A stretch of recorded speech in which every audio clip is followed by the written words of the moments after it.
Day number 3 of Chicago Bears training camps in the books, and Justin Fields seems to be getting the ball out a lot quicker according to some reports today. What's going on, guys? I'm back with another Chicago Bears training camp update video, which I'll be doing every single day at training camp this year. So if you guys want my thoughts, my reaction, my analysis on what happened at camp every single day, definitely be sure to subscribe to my channel. Again, I'm not going to be at camp every single day, but I will be compiling all the reports from people I trust, actual sources there, to give you guys, a concise breakdown of what happened each day in camp if you can't go on Twitter or go to camp yourself. But talking about practice today, according to all the people there, it was a pretty low-key day of practice. There wasn't too much stuff going on. It was not as intense as previous days, which obviously does make sense. You don't want to go at 110% every single day, especially when it was so hot outside. So it was a kind of, low-key, chill type of practice, but there still was a lot to talk about. And the first story I do want to talk about is QB Justin Fields apparently getting the ball out a lot quicker, according to reports from his teammates, his coaches, and the fans and media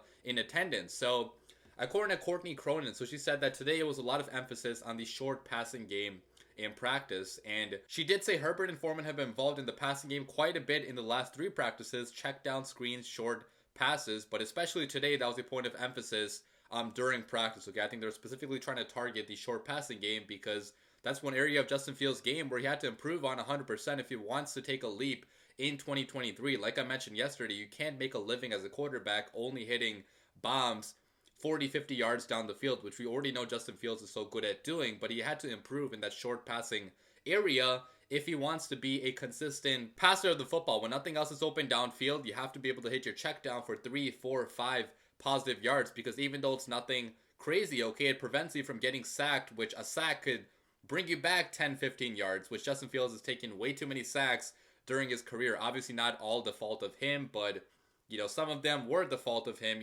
not hitting the check down fast enough. So getting that ball out quicker was definitely a point of emphasis going into this year, and they are clearly working on that so far, and it seems to be getting better because according to TJ Edwards yesterday, he said that Fields really tests you with his ability to go through his progressions. He also mentioned that Fields has fit the ball into some tight windows. Courtney Cronin goes on by saying that he also noticed how fast he got the ball out in practice. But then today, Jaquan Brisker also agreed with that assessment. He said that for sure, he definitely is getting that ball out quick, going through his reads, and you can tell he's comfortable. And these are comments coming from good defensive players, especially TJ Edwards, who went to the Super Bowl last year, was a great player on their, fearsome defense. And he also played against Jalen Hurts in practice, so he probably knows what, a quarterback making a leap looks like, because he saw Jalen Hurts make that leap from year 2 to year 3, and I think he's seeing some of the same things in Justin Fields, because honestly, Justin Fields, as a passer in college football, he was even better than what Jalen Hurts was in college. So that, leap from year 2 to year 3 that, Jalen Hurts took last year, it's definitely possible that Justin Fields take that same leap,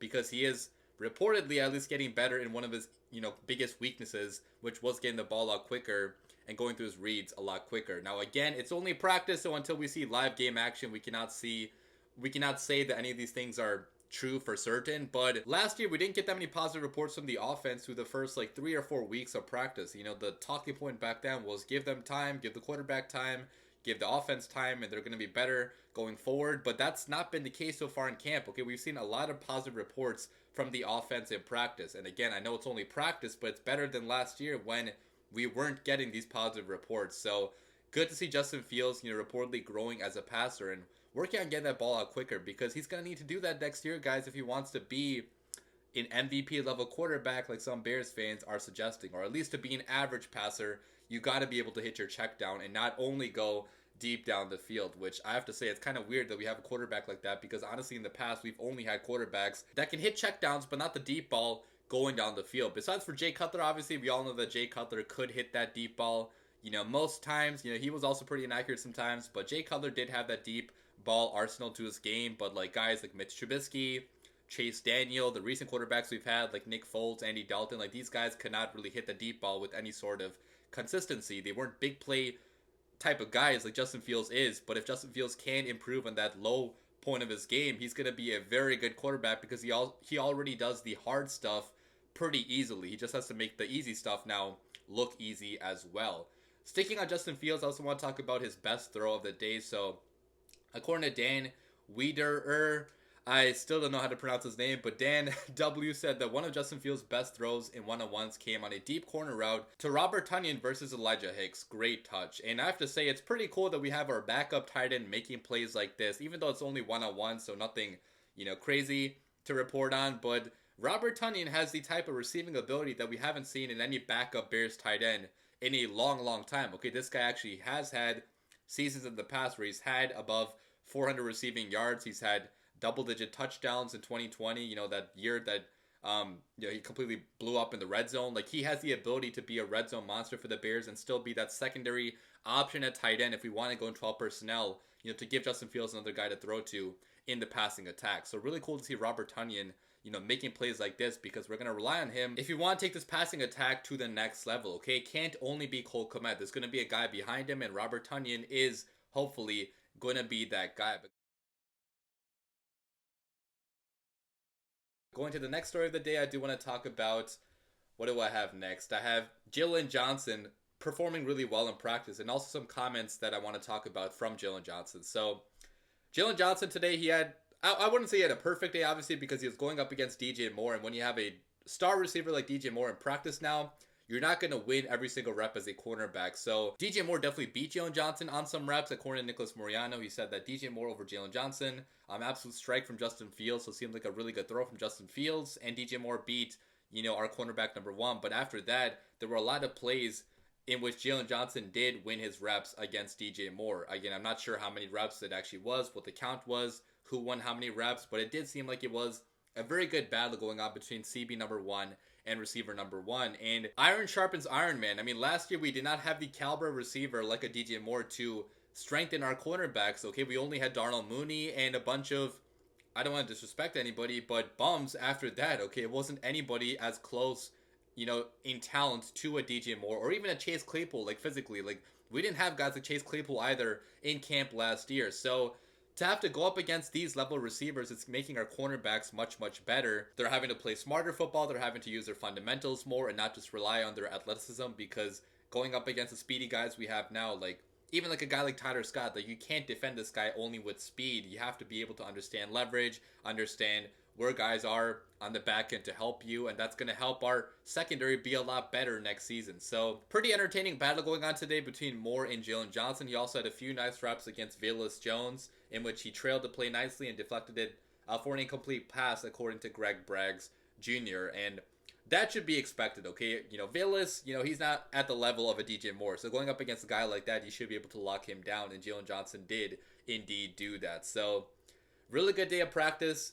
In terms of getting better for Jalen Johnson, he lost some reps, obviously, but he also won some against a receiver that good. And I do want to talk about his comments after the practice today as well. He actually had a media interview session afterwards in which he was asked some questions about his contract, obviously, because he is about to be a free agent next year. He might get extended before the season starts, just like Cole Kmet did, but maybe not. I'm not sure where Ryan Poles stands on Jalen Johnson, what he thinks of him, but regardless, when he was asked about potentially holding out like Roquan Smith did last year, he said that I've still got a lot to earn. I feel like I've still got a lot to prove. It's not like I've been first team All-Pro 3 years in a row and don't have a contract, so he's going to be playing the season even if he doesn't get a contract, which I gotta say, I love that humility from Jalen Johnson, because today's athletes don't often talk like that. They don't often say before a contract year that, oh, I still have to go out there and prove myself. I'm still not at the best yet as I could be. I still have to earn that contract. Like, guys don't say that in today's generation, I have seen. So the fact that he is being a team player like this and still going to practice, still attending camp, and still going to be playing the season even without getting a contract extension, I think it's very commendable and very selfless of him to do something like that, to say that. So, I still hope that Jalen Johnson does get extended before the season starts, because I feel like he is a CB number one, and when you get those, especially young like Jalen Johnson, like he's only 24, he's still going to be getting better, in the future. I think we have to lock that up to make sure he doesn't leave us next season, even though I know we have a lot of other young cornerbacks in the roster. We don't have any as proven as Jalen Johnson, so I really hope he's on the Bears for the long term. But respect to him for being a team player and still showing up to camp. But going to the next story of the day, I do want to talk about rookie tackle Darnell Wright. I haven't talked about the offensive or defensive lines too much yet because they're not in pads yet. So until we see pads on, you can't really take anything away from the battle in the line of scrimmage because they're not really battling just yet. But I do have a general report on Darnell Wright's weight, because if you guys remember, he was a little bit overweight when we drafted him to fit in the Bears scheme. So Ryan Poles and the Bears front office did ask Darnell Wright to lose some weight, and he's done that. Okay, he looks a lot slimmer now in pictures than he did last year at Tennessee. And according to Zach Pearson, he said that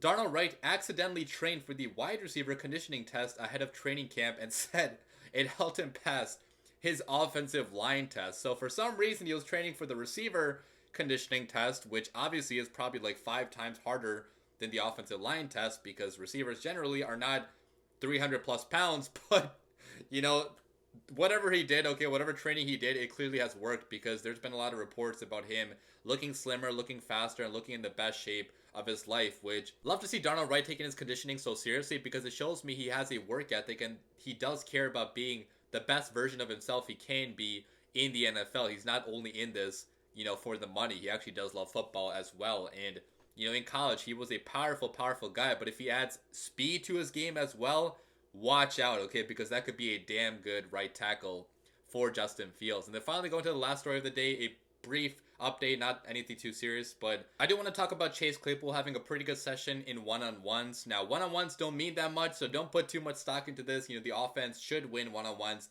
the vast majority of the time, but I still have to give some positive updates on Claypool because people ask about him every single day. So Brendan Shagru said that a couple nice grabs from Claypool in one-on-ones, one on an outside comebacker, the other on a deeper in and out with tight coverage. So love to see that. I do want to see him more involved though in the team portion of practice when the 11 on 11 start, when the 7 on 7 start, because that's when real football is actually played. In real football, you are going to have other people on the field along with you. It's not only going to be one-on-one, you know, with the cornerback. So I do want to see Justin Fields targeting him a lot more and connecting with him, you know, developing a chemistry, because so far that chemistry has not fully been there, but we still have a lot of camp to go. And, you know, if Chase Claypool can get the connection going with Fields, it's going to be a great thing for the Bears offense to have a dynamic number 3 option like a Chase Claypool, because that could make our offense, you know, one of the better ones in the NFL if we can also get that run game to be as good as it was last season. But that's it for the video, guys. Today I'll be back with another one tomorrow. I actually might be at practice tomorrow as well because I had a friend offer me tickets. So I might be there. Not totally sure yet, but if I am there, definitely be sure to say hi if you see me. But I'll be back with another video tomorrow. Have a good weekend, guys. As always, bear down.